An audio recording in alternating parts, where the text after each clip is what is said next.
간단하게 말씀을 드리면 지금 대한민국은 아시는 것처럼 친위 쿠데타로 인한 혼란이 이제 극복된 지 얼마 안 된 상태고 그 내란 상황에 대한 국회가 임명하는 국회가 주도하는 특검에 의해서 사실 조사가 진행 중입니다.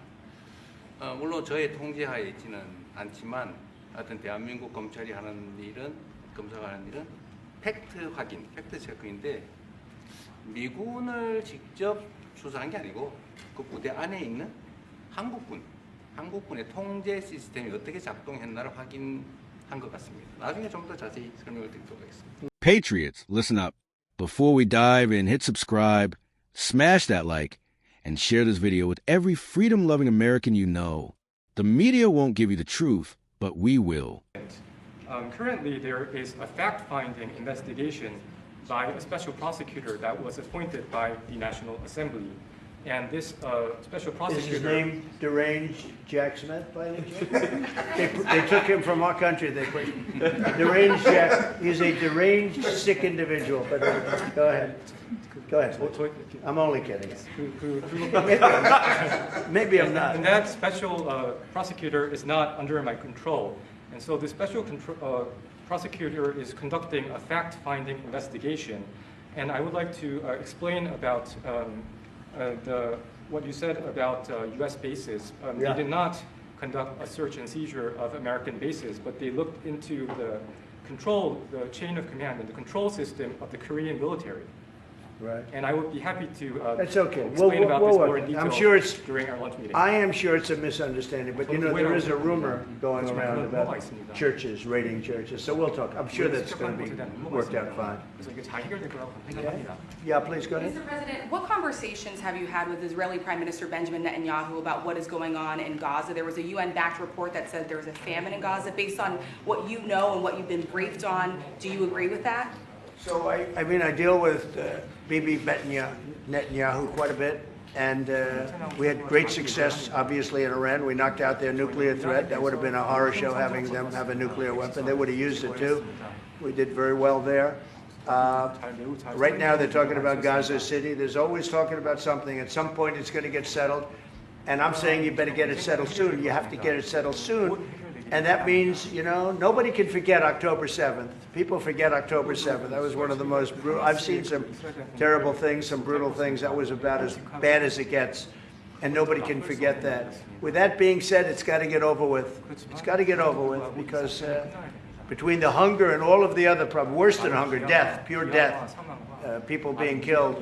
And, you know, I'm the one that brought back the hostages, and I did it with that gentleman right there, Steve Witkoff, and with Marco. All of us, the whole team, we worked together. Even the trade people worked on it with us.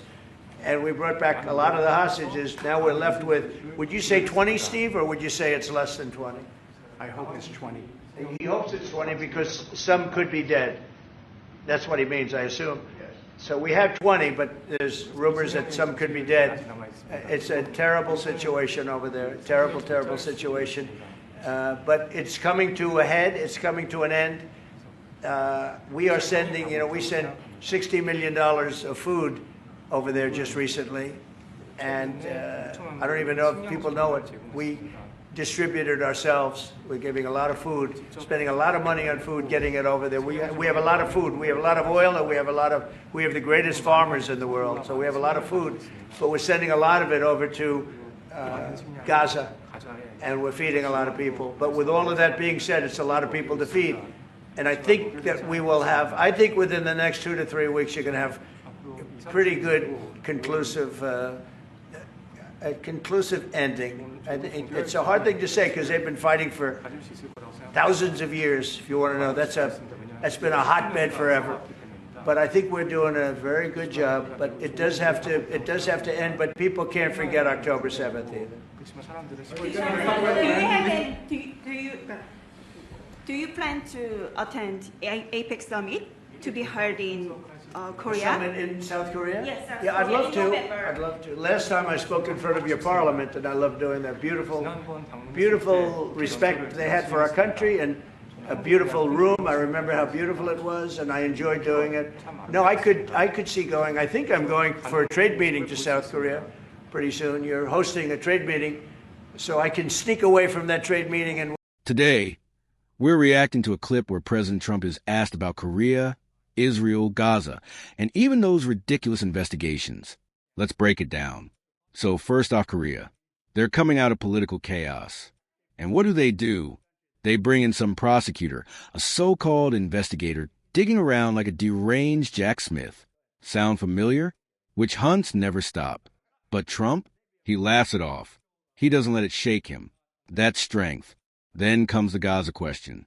And Trump makes it clear October 7th was evil, brutal, one of the darkest days in history. And he says don't forget it. Don't let the world pretend it didn't happen. That's leadership. Compare that to Biden, who bends over for radicals and can't even say the word terrorist without stuttering.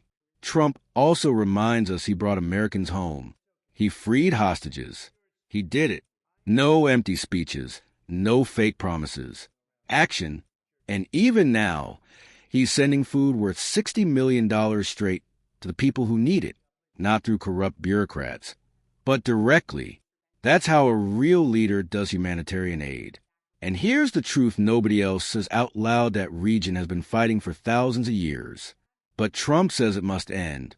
And under his leadership, you believe it actually could, because he speaks from strength, not weakness. And when he talks about South Korea, pure respect. He remembers the parliament applauding America. He's ready to go back for trade talks. That alliance is built on strength, not apologies. That's America first diplomacy. So let's be real, folks. What you just saw is the difference between a strong America and a weak one. Trump speaks with clarity, with purpose, and with results. Biden stumbles, fumbles, and sells us out. The choice couldn't be clearer. If you're sick of weakness, if you're ready to see strength back in the White House, subscribe, like, and share this video. Drop your thoughts in the comments. Do you trust Trump's leadership on Israel and Gaza more than Biden's? I know my answer. God bless America.